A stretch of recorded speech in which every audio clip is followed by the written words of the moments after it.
Sejam bem-vindos para mais esta série de discussões sobre o Novo Testamento. E como designação desta semana, faremos o livro de Tiago. O livro de Tiago é um ótimo livro para introspecção, para um discipulado mais profundo, para nos perguntarmos: e agora? O que mais eu devo fazer? Este livro foi escrito para aqueles que já estão trilhando este caminho do discipulado. Alguns autores apontam que esta epístola seria o equivalente ao que eram os livros de Provérbios e Eclesiastes no Velho Testamento, conhecidos como literatura de sabedoria ou livros sapienciais. A variedade dos tópicos pode ser indício de que vários sermões foram combinados na composição desta epístola. Outro ponto importante são as várias conexões com o Sermão da Montanha.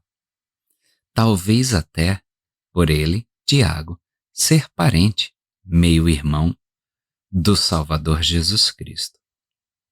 Se tomarmos o versículo 5 do capítulo 1 de Tiago, quantas vezes já não nos foi dito nas Escrituras para buscarmos a Deus? Mas foi esta passagem em específico que mudou os rumos da história. Podemos então refletir a importância da repetição nesse processo de aprendizado. Tiago pode ser um exemplo do valor da repetição, do remodelamento, de reenfatizar as verdades divinas, pois nunca saberemos quando essas verdades atingirão com mais força o coração de alguém. E quantas vezes nós próprios lemos a mesma passagem de Escritura e, certo dia, repetida por alguém, começa a nos fazer sentido. Então vamos partir para o estudo desta bela epístola, recheada de verdades divinas. Primeiro, vamos nos perguntar quem escreveu a epístola de Tiago.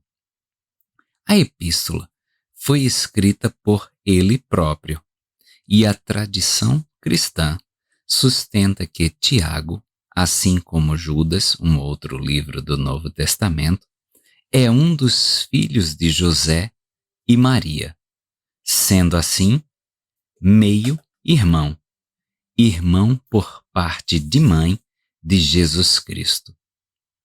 Na lista dos irmãos de Jesus, em Mateus capítulo 13, versículo 55, ele aparece primeiro, talvez indicando que ele era o mais velho dos meio-irmãos.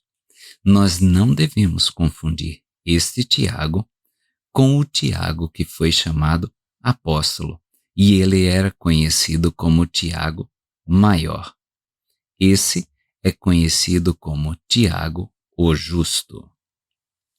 Tiago, como os outros irmãos, meio-irmãos de Jesus Cristo, não era, a princípio, discípulo de Jesus, como nós podemos conferir em João, capítulo 7, dos versículos 3 ao 5. Mas, após a ressurreição, Cristo lhe aparece como um ser ressurreto. Podemos ver isso em 1 Coríntios, capítulo 15, versículo 7. Mais tarde, então, ele se torna apóstolo e, de acordo com os primeiros escritores cristãos, faz-se dele o primeiro bispo da igreja em Jerusalém. Era uma figura importante no Conselho de Jerusalém. Sua influência na igreja, sem dúvida, era reforçada pelo seu parentesco com Jesus. Mas reparem na humildade com que ele se apresenta em Tiago, capítulo 1, versículo 1. Lemos o seguinte: Tiago, servo de Deus e do Senhor Jesus Cristo, às 12 tribos que andam dispersas, saudações. Então ele se apresenta como servo do Senhor Jesus Cristo, denotando essa humildade.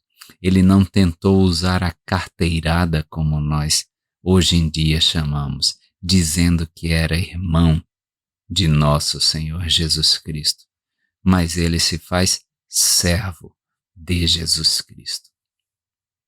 Quando e onde esta epístola foi escrita? É difícil dizer, mas o historiador judeu Flávio Joséfo escreveu que Tiago foi morto por apedrejamento em 62 depois de Cristo. Então os estudiosos acreditam que esta carta foi escrita entre 45 depois de Cristo e 60 depois de Cristo, o que faz desta epístola um dos primeiros documentos do Novo Testamento. Já que ele vivia em Jerusalém, presume-se que foi escrita lá. É chamada de Epístola Universal ou Geral. E são 7 as epístolas chamadas universais. 1º e 2º Pedro, 1º, 2º e 3º João, Judas e esta de Tiago. São chamadas universais porque não focavam em uma única congregação, mas em uma audiência muito mais ampla. Vamos ler Tiago, capítulo 1, versículos 2 a 4, onde encontramos o seguinte: Meus amados irmãos, tende por grande alegria quando passardes por várias provações, sabendo que a prova da vossa fé opera a paciência. Tenha, porém, a paciência a sua obra perfeita, para que sejais perfeitos e completos, sem faltar em coisa alguma. Nós podemos cruzar essa passagem com Romanos, capítulo 5, versículos 3 ao 5. Quando a fé é testada nas tribulações, a paciência é produzida. E com a paciência vem a cascata que nós acabamos de cruzar na Epístola aos Romanos, que nos leva a ser santificado pelo Espírito, que aí conduz à perfeição da vida eterna. Vamos ler agora o versículo bem famoso, Tiago, capítulo 1, versículo 5, que diz o seguinte: E se algum de vós tem falta de sabedoria, peça-a a Deus, que a todos dá liberalmente, sem repreensão, e ser-lhe-á dada. Nós podemos cruzar esse versículo com Tiago, capítulo 3, versículo 17, que também vai falar sobre essa sabedoria. E diz o seguinte: Mas a sabedoria que do alto vem é, primeiramente, pura, depois, pacífica, moderada, tratável, cheia de misericórdia e de bons frutos, sem parcialidade e sem hipocrisia. Bruce R. McConkie disse o seguinte: Pode bem ser dito que o ato supremo do ministério de Tiago não foi seu martírio pelo testemunho de Jesus. Eu já falei no início desta aula que ele foi apedrejado, e foi apedrejado por condenação do Sinédrio. Mas esta recitação, guiada pelo Espírito Santo, destas simples palavras que levaram à abertura dos céus, nesta era moderna. Então, o maior feito de Tiago não foi ter morrido pelo testemunho do Salvador Jesus Cristo, mas talvez de repetir essas simples palavras que já era encontrada em outras passagens de Escritura. Nesta época em que Tiago viveu, havia uma tensão enorme entre os romanos e os judeus, que culminou inclusive em guerra. O próprio Tiago discorrerá sobre as guerras e contendas no capítulo 4 desta epístola. As pressões eram grandes de todos os lados. É nesse meio de tensão que Tiago aconselha a buscar a sabedoria de Deus, que seria essencial para lidar com estes desafios. Essa sabedoria não viria de graça. Sobre sabedoria, nós podemos dar uma olhada no card que vou deixar aqui linkado para o serão que fiz alguns anos atrás, intitulado Mas é bom ser instruído quando se dá ouvidos aos conselhos de Deus. Dá uma conferida.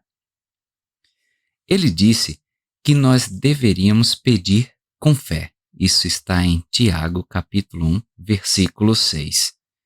Porém, peça-a com fé, não duvidando, porque o que duvida é semelhante à onda do mar, que é levada pelo vento e lançada de uma para outra parte. Notem o que o elder David A. Bednar falou sobre isso.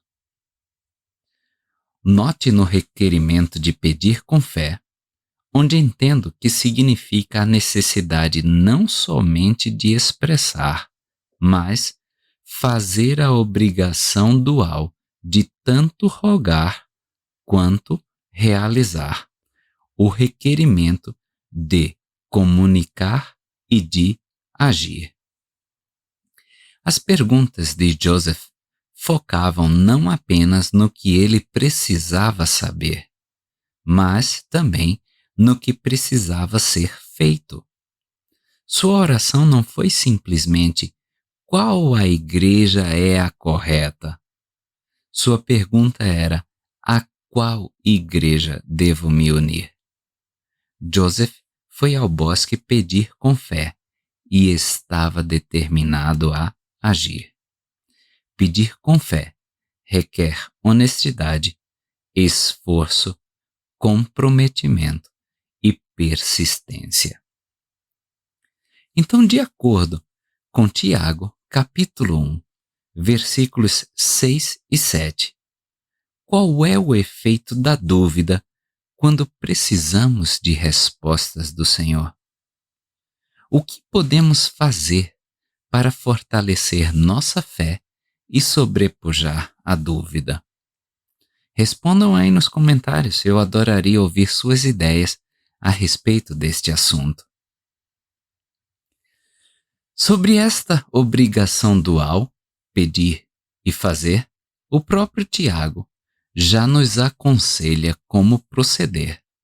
Vamos ler Tiago, capítulo 1, versículos 22 a 25.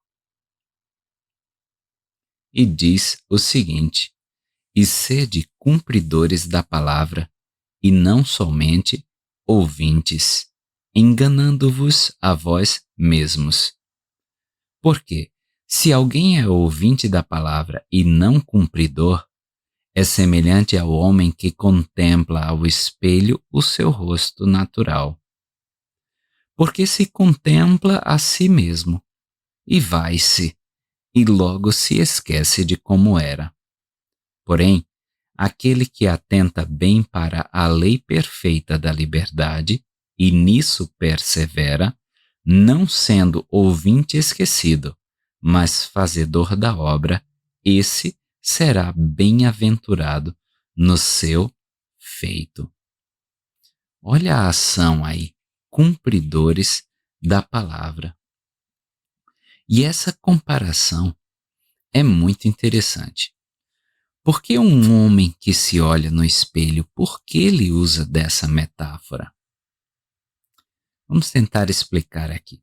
Vocês já ouviram aquele discurso em sua reunião sacramental ou mesmo na conferência geral que te toca profundamente? Você se sente inspirado, motivado para mudar as coisas que você precisa, alguns comportamentos, alguns hábitos, etc. Mas vem a segunda-feira de manhã e você repete todos os erros. Esquece-se do que ouviu e nada muda. Vamos trazer isso para essa comparação que o Tiago fez. Então, quando a gente ouve esse discurso, nós contemplamos o nosso rosto natural, contemplamos a nós mesmos, sem nenhuma máscara, sem nenhuma maquiagem.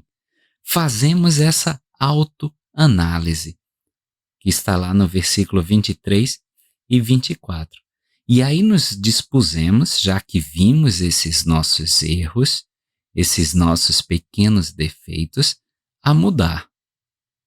Mudar os comportamentos, os hábitos, mas vai-se, no versículo 24, a rotina ela chega, a segunda-feira chega, e com ela tudo que nós sempre fazemos.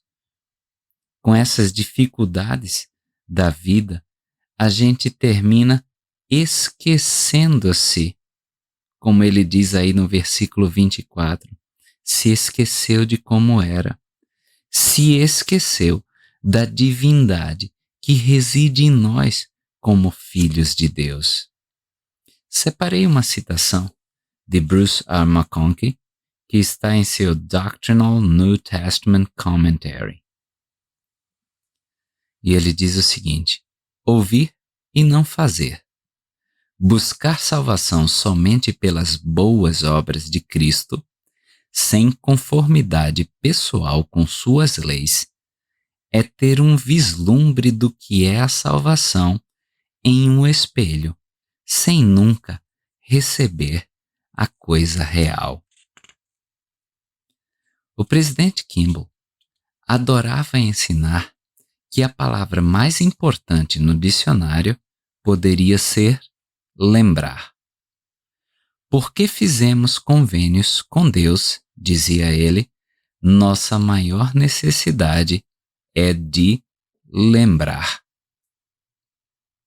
No sacramento, todo domingo, não pedimos para recordar, lembrar e não ser como este homem que vai-se e logo se esquece de como era? Tiago, capítulo 1, versículo 8 tem bom conselho. E lemos o seguinte: o homem de ânimo dobre é inconstante em todos os seus caminhos. Ânimo dobre em inglês na King James Version é double-minded, ou seja, mente dupla, não comprometido, vacilante na lealdade. Podemos comparar este versículo com Mateus 6, 24. Olha mais uma repetição aí, e justamente do Sermão da Montanha. Dos versículos 12 a 16 de Tiago 1, lemos e extraímos o seguinte: bem-aventurado o homem que suporta a tentação, porque quando for posto à prova receberá a coroa da vida, a qual o Senhor prometeu aos que o amam. Ninguém sendo tentado diga, de Deus sou tentado, porque Deus não pode ser tentado pelo mal e a ninguém tenta. Porém, cada um é tentado, quando atraído e engodado pela sua própria concupiscência. Depois, havendo a concupiscência concebido, dá à luz o pecado, e o pecado sendo consumado, gera a morte. Não erreis, meus amados irmãos. As palavras que Tiago usa aí, atraído e engodado, são palavras gregas que expressam o sentido de armadilhas ou iscas utilizadas na caça ou na pesca. Como a presa é atraída de seu esconderijo, assim o ser humano, abandonando a segurança do autodomínio, é atraído pela isca do pecado. O elder M. Russell Ballard, no seu discurso Oh That Cunning Plan of the Evil One, na Liahona de novembro de 2010, disse o seguinte: o uso de iscas artificiais para enganar e apanhar um peixe é um exemplo da forma como Lúcifer frequentemente nos tenta, engana e procura nos capturar. Como o pescador sabe que a truta é movida pela fome, Lúcifer conhece nossa fome ou fraquezas e nos tenta com armadilhas falsas que, se cairmos, fazem com que sejamos arrancados do rio da vida para sua inclemente influência. Tiago, capítulo 1, 17. Toda boa dádiva e todo dom perfeito são do alto, e desce do Pai das luzes, em quem não há mudança nem sombra de variação. Já pensaram por que podemos ter fé em Cristo? Talvez seja justamente porque ele não muda nem tem sombra de variação. Ele não é como os homens que pensam algo hoje e amanhã já não é mais. O amor dele também segue esta regra. Não muda nem varia. Tiago, capítulo 1, versículos 19 e 20. Portanto, meus amados irmãos, todo homem seja pronto para ouvir, tardio para falar, tardio para se irar. Porque a ira do homem não opera a justiça de Deus. Nós podemos cruzar esses versículos com Gálatas, capítulo 5, versículos 19 e 20. A ira é uma obra da carne, é fruto do homem natural, decaído.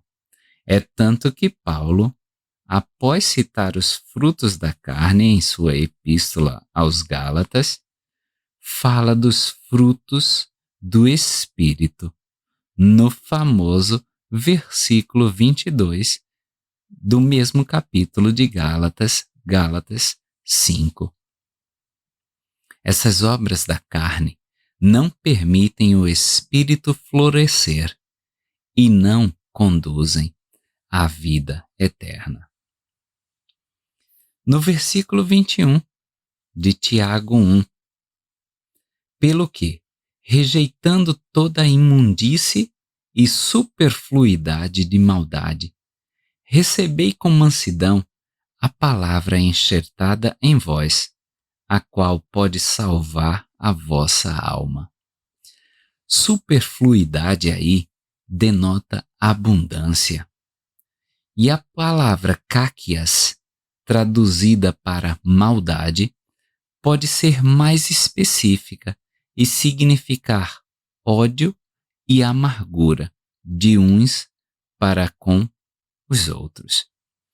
No versículo 22, Tiago continua: e sede cumpridores da palavra e não somente ouvintes, enganando-vos a vós mesmos. Separei uma citação curtinha de Dallin A. Jokes no seu discurso Be Not Deceived, da Liahona de novembro de 2004. não basta somente saber que Deus vive, que Jesus Cristo é nosso Salvador e que o Evangelho é verdadeiro. Devemos tomar o caminho mais elevado e agir sobre este conhecimento. Porque não nos basta apenas meramente ouvir o Evangelho ou ter sentimentos espirituais sem agir. Compartilhe aí suas respostas nos comentários. Nós comentaremos sobre o refrear a língua, citado em Tiago, capítulo 1, versículo 26, quando formos discutir sobre Tiago, capítulo 3, porque ele desenvolve mais a ideia de que a boca pode causar muitos males. Continuemos então no versículo 27 do capítulo 1 de Tiago. A religião pura e imaculada para com Deus, o Pai, é esta: visitar os órfãos e as viúvas nas suas tribulações e guardar-se imaculado do mundo. Devemos nos lembrar que as viúvas e os órfãos estavam entre os membros mais desprivilegiados daquela sociedade e tinham pouquíssimos direitos e oportunidades. Por isso, o Salvador repetidamente ordenou que cuidássemos deles. O termo viúva é usado 34 vezes nas Escrituras. Em 23 destas passagens, o termo está associado também com os órfãos. A nota de rodapé E deste versículo nos remete à tradução de Joseph Smith, que diz: dos vícios do mundo. Então nós devemos nos guardar imaculados dos vícios deste mundo. Agora nós passaremos para o Tiago, capítulo 2, e analisaremos dos versículos 1 ao 10, que dizem o seguinte: meus irmãos, não tenhais a fé em nosso Senhor Jesus Cristo, Senhor da glória, em acepção de pessoas. Porque, se na vossa congregação entrar algum homem com anel de ouro no dedo, com vestes preciosas, e entrar também algum pobre com veste sórdida, e atentardes para o que traz as vestes preciosas, e lhe disserdes: assenta-te tu aqui, num lugar de honra. E disserdes ao pobre: tu, fica aí em pé, ou assenta-te abaixo do meu estrado. Porventura não fizestes distinção entre vós mesmos, e não vos fizestes juízes de maus pensamentos? Ouvi, meus amados irmãos. Porventura não escolheu Deus os pobres deste mundo para serem ricos na fé e herdeiros do reino que promete aos que o amam? Porém, vós desonrastes o pobre. Porventura não vos oprimem os ricos e não vos arrastam aos tribunais? Porventura não blasfemam eles o bom nome que sobre vós foi invocado? Todavia, se cumprirdes conforme a Escritura, a lei real, amarás a teu próximo como a ti mesmo, bem fazeis. Porém, se fazeis acepção de pessoas, cometeis pecado, e sois condenado pela lei como transgressores. Porque qualquer que guardar toda a lei e deslizar em um só ponto é culpado de todos. A acepção de pessoas mencionada aí por Tiago significa ser parcial ou ter favoritismo por certos indivíduos. O próprio Pai Celestial não faz acepção de pessoas, como podemos conferir em Doutrina e Convênios, seção 1, versículos 34 e 35. Separei uma citação do presidente Gordon Bittner Hinckley no seu discurso The Work Moves Forward, da Ensign, de maio de 1999. Nunca devemos nos esquecer que vivemos em um mundo de grande diversidade.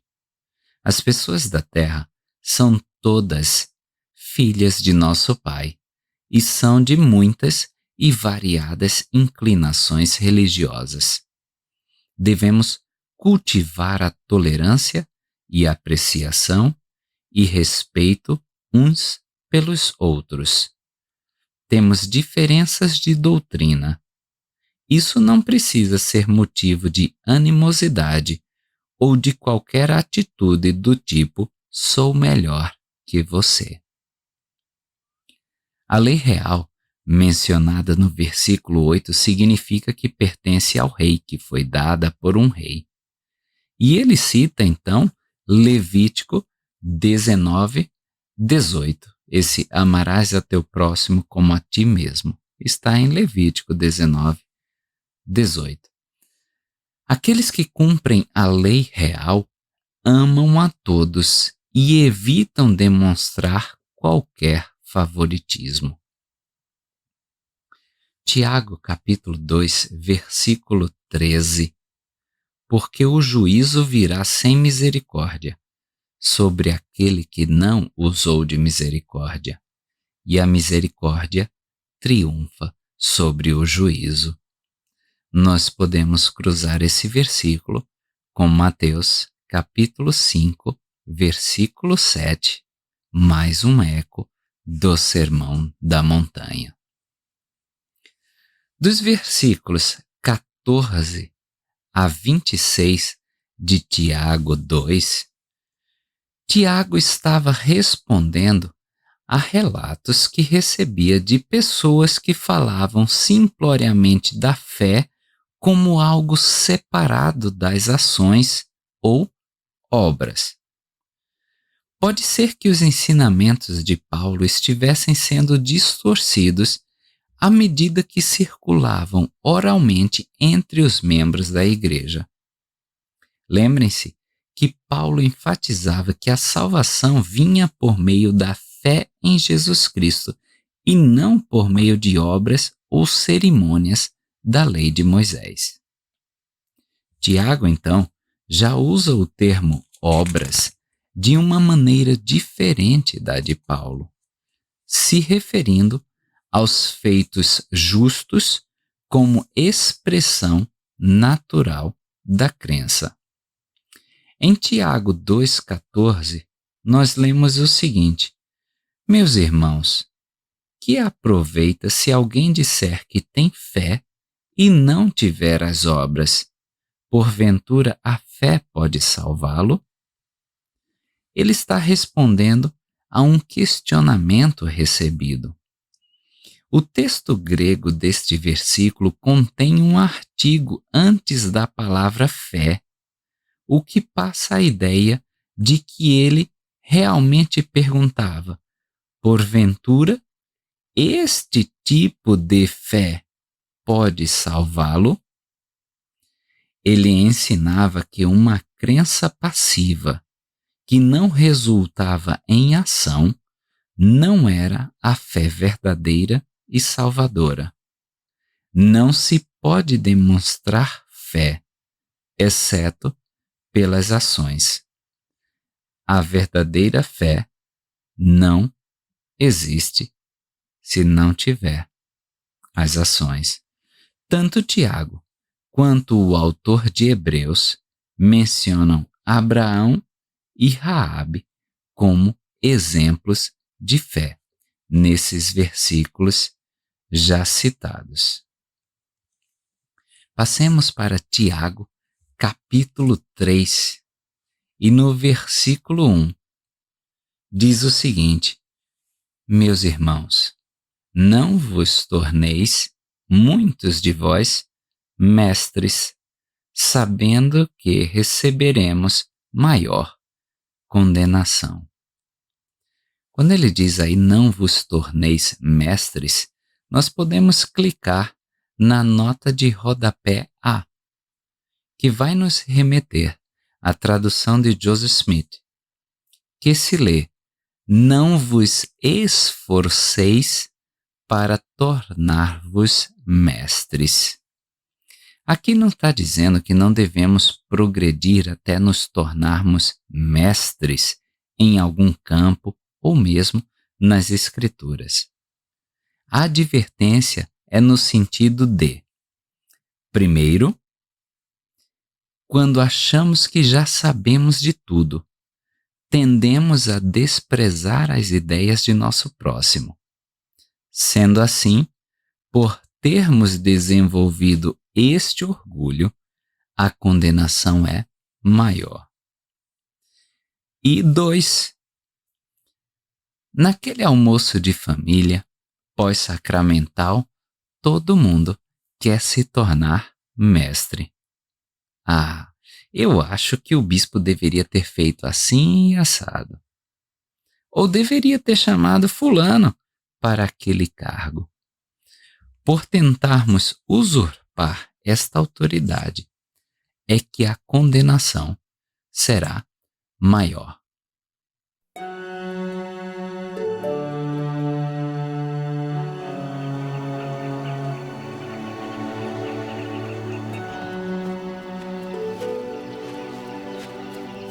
Meus irmãos, não vos torneis muitos de vós mestres, sabendo que receberemos maior condenação.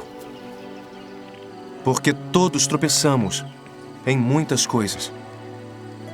Se alguém não tropeça em palavra, o tal homem é perfeito e poderoso para também refrear todo o corpo. Ora, nós pomos freio na boca dos cavalos para que nos obedeçam e governamos todo o seu corpo. Vede também as naus, que sendo tão grandes e levadas por impetuosos ventos, se viram com um bem pequeno leme, para onde quiser, à vontade daquele que as governa. Assim também a língua é um pequeno membro, e gloria-se de grandes coisas. Vede quão grande bosque um pequeno fogo incendeia. A língua também é fogo, mundo de iniquidade. Assim, a língua está posta entre os nossos membros e contamina todo o corpo. E inflama o curso da natureza. E é inflamada pelo inferno. Porque toda a natureza, tanto de feras como de aves, tanto de répteis como de animais do mar, se amansa e foi domada pela natureza humana. Mas nenhum homem pode domar a língua. É um mal que não se pode refrear. Está cheia de peçonha mortal. Com ela bendizemos a Deus e Pai, e com ela maldizemos os homens feitos à semelhança de Deus. De uma mesma boca procedem bênção e maldição. Meus irmãos, não convém que isso se faça assim.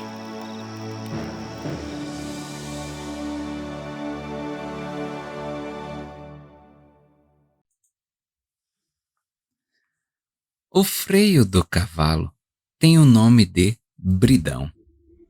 Muitas entidades de proteção aos animais condenam o uso deste instrumento. Quando se puxa as rédeas, a língua, cheia de terminações nervosas e parte sensível de um corpo, é pressionada e puxada para trás. Os fisiologistas classificam esta dor como intensa. A parte da discussão de crueldade animal, eu chamo a atenção ao fato de que, para muitos de nós, é excruciante a tentativa de refrear nossa língua. Causa tremendo desconforto. São aquelas pessoas que se julgam sinceronas, ou falo na lata, ou só sou honesto e franco. Nós podemos ser sinceros sem ferir os sentimentos alheios. Nós podemos ser honestos sem magoar ninguém. Tiago ainda cita os grandes navios que são guiados por um leme pequeno. Quantas conversas, decisões não são direcionadas ou tomam rumos diferentes, dependendo das palavras proferidas. E qual é o fogo que nossa língua está incitando?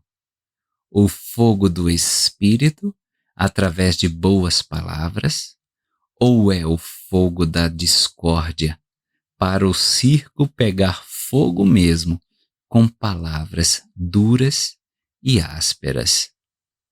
Nós temos um hino no Inário Santos dos Últimos Dias só sobre palavras duras. É o hino número 138. Não deixeis palavras duras. Dá uma conferida nesse hino.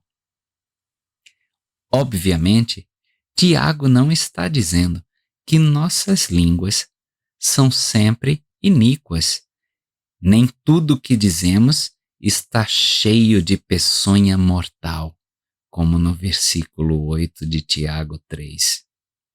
Mas ele claramente significa que, pelo menos, algumas das coisas que dizemos podem ser destrutivas, até mesmo venenosas. E isso é uma acusação séria de gelar a espinha para um santo dos últimos dias.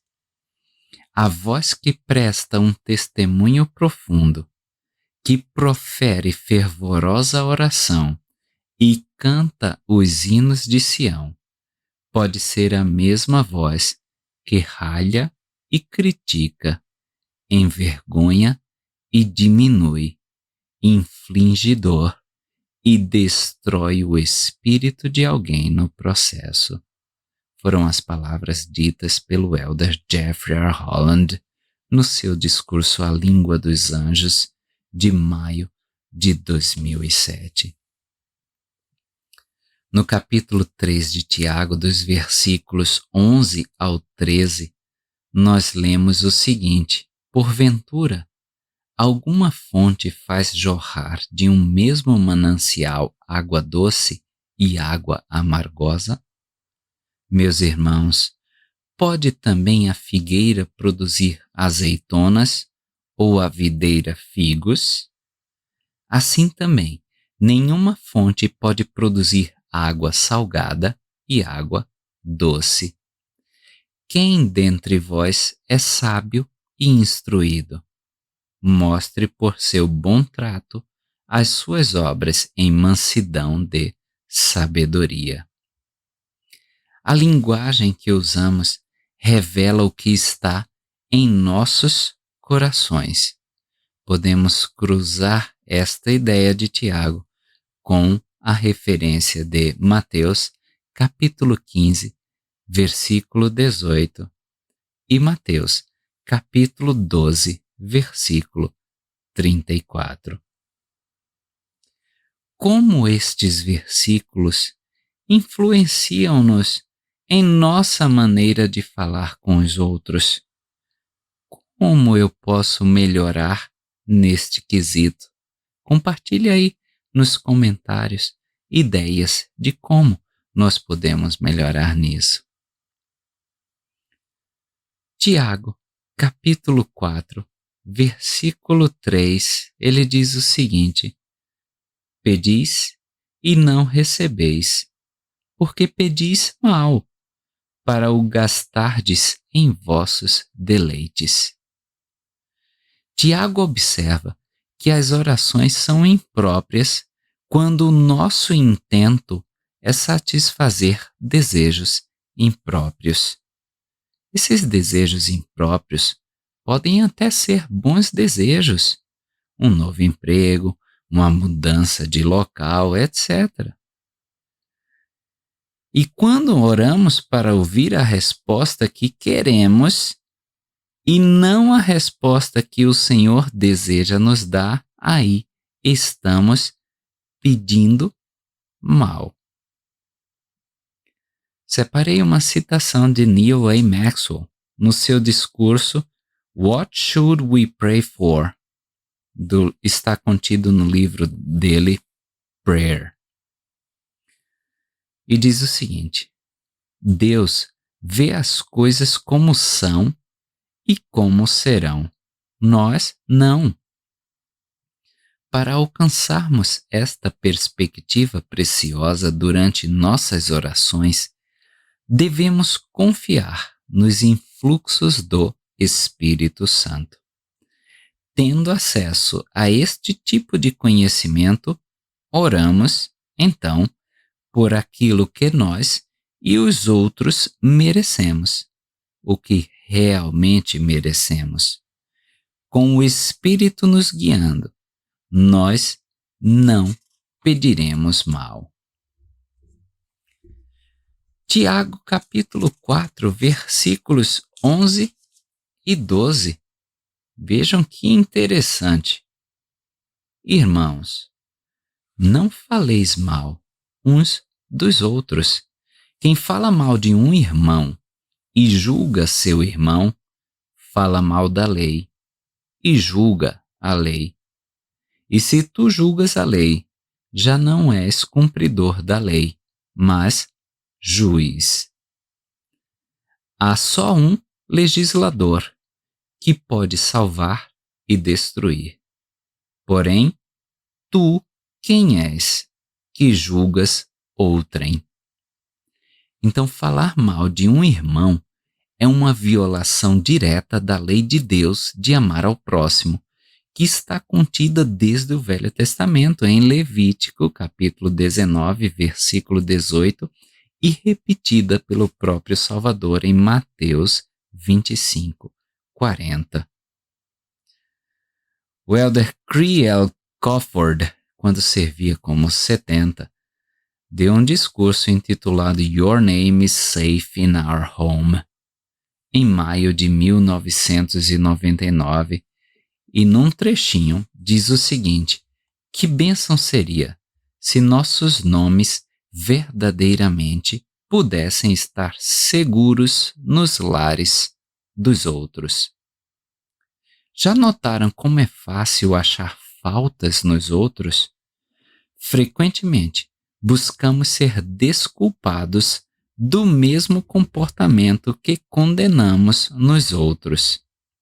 Misericórdia para mim, justiça para todo mundo, é um vício comum demais. Quando lidamos com o nome e a reputação de outro, lidamos com algo sagrado à vista do Senhor. Muitos de nós estremeceriam de horror diante do pensamento de roubar a propriedade ou o dinheiro de outra pessoa, mas não pensam duas vezes antes de roubar o bom nome ou a reputação alheia. Em Tiago, capítulo 4, versículo 17, nós encontramos o que hoje nós chamamos de pecado de omissão. E diz o seguinte: aquele, pois, que sabe fazer o bem e não o faz, comete pecado. Não é um pecado de comissão que eu fiz o errado.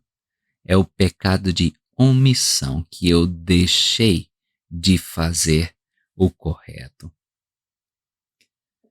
Tiago, capítulo 5, dos versículos 1 ao 6. Vede, pois, agora vós ricos, chorai e pranteai por vossas misérias que sobre vós hão de vir. As vossas riquezas estão apodrecidas e as vossas vestes estão comidas pela traça. O vosso ouro e a vossa prata se enferrujaram, e a sua ferrugem dará testemunho contra vós, e comerá como fogo a vossa carne. Entesourastes para os últimos dias. Eis que o salário dos trabalhadores que ceifaram as vossas terras, e o qual por vós foi diminuído, clama. E os clamores dos que ceifaram entraram nos ouvidos do Senhor dos Exércitos. Regaladamente vivestes sobre a terra e vos deleitastes. Cevastes o vosso coração, como num dia de matança. Condenastes e matastes o justo. Ele não vos resistiu. É uma advertência contra o orgulho e os males que frequentemente acompanham as riquezas. Nós já discutimos isso. Ser rico não é ruim, não reside aí o pecado, mas nesse orgulho e nesses males que desenvolvemos por conta da riqueza, aí sim que mora o perigo. Tiago identifica 3 áreas que nós devemos nos preocupar. Então, a primeira delas é acumular tanta riqueza que fique sem uso e apodrecida. Está lá nos versículos 2 e 3. Segunda, falhar em pagar salário aos empregados. Está lá no versículo 4. Seria hoje pagar uma miséria para maximizar os lucros da operação. E terceiro, viver um estilo de vida luxuoso e só para se deleitar. No versículo 5. O dia da matança, também citado nesse versículo 5, é o dia do julgamento. Como o gado cevado, gordo, os ricos engordaram os seus corações, desprezando o julgamento que sobreviria. E é essa a advertência de Tiago. Nos versículos 7 e 8 de Tiago 5, lemos o seguinte: Sede, pois, irmãos, pacientes até a vinda do Senhor. Eis que o lavrador espera o precioso fruto da terra, aguardando-o com paciência, até que receba a chuva temporã e a serôdia. Sede vós também pacientes, fortalecei o vosso coração, porque já a vinda do Senhor está próxima. Os fazendeiros da antiga Israel esperavam a chuva temporã, que era a chuva mais cedo, para plantar, o que ajudava a semente a brotar e a crescer. E eles aguardavam a chuva tardia ou serôdia, que ajudava as plantas a maturar antes da colheita. Tiago usou essa imagem para ensinar que os justos devem pacientemente pregar o Evangelho e nutrir uns aos outros, sabendo que a salvação virá. Essas chuvas também podem simbolizar as vindas do Salvador. A primeira vinda sendo a chuva temporã e a segunda vinda sendo a chuva serôdia. Vamos ler os versículos 10 e 11 do mesmo capítulo, Tiago 5. Meus irmãos, tomai por exemplo de aflição e paciência os profetas que falaram em nome do Senhor. Eis que temos por bem-aventurados os que suportaram aflições. Ouvistes qual foi a paciência de Jó, e vistes o fim que o Senhor lhe deu, porque o Senhor é muito misericordioso e piedoso.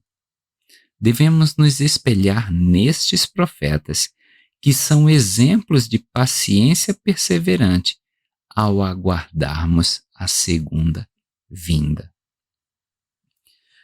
Dos versículos 13 a 16 de Tiago 5, nós temos evidência de que a unção com óleo para a bênção dos enfermos era praticada por servos autorizados do Senhor na igreja primitiva. Nós podemos também ver isso em Marcos capítulo 6, versículo 13. Vamos ler esses versículos de Tiago, do 13 ao 16. Está alguém entre vós aflito? Ore. Está alguém contente? Entoe salmos, ou seja, cante hinos. Está alguém entre vós doente? Chame os anciãos da igreja, os élderes da igreja, e orem sobre ele, ungindo-o com azeite em nome do Senhor. E a oração da fé salvará o doente, e o Senhor o levantará. E se houver cometido pecados, ser-lhe-ão perdoados. Confessai as vossas culpas uns aos outros, e orai uns pelos outros para que sareis. A oração eficaz do justo pode muito. Sobre a unção e o selamento, são as duas partes que compõem uma bênção de saúde, uma bênção aos enfermos e aflitos.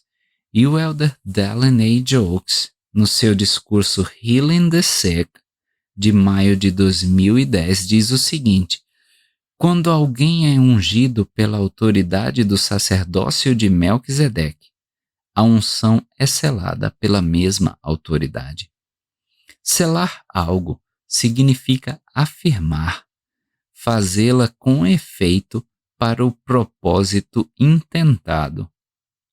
Quando os élderes ungem um enfermo e selam a unção, abrem as janelas do céu para que o Senhor derrame a bênção que ele deseja sobre a pessoa aflita. Tiago faz também uma conexão entre a cura e o perdão de pecados. Ele pode ter se baseado no princípio de que a humildade e a fé requeridas para uma pessoa ser curada é a mesma requerida para ela ser perdoada. E para finalizarmos, veremos o versículo 20 de Tiago 5. Saiba que aquele que fizer converter do erro do seu caminho um pecador, salvará da morte uma alma e cobrirá uma multidão de pecados. Nós podemos cruzar essa escritura com Doutrina e Convênios, seção 62, versículo 3, que é a escritura sempre citada por minha esposa quando ela presta testemunho. Então, que nós possamos prestar esse nosso testemunho, converter outros de seu caminho, para que nós possamos também receber a bênção de ter a nossa multidão de pecados coberta também pela expiação de Jesus Cristo.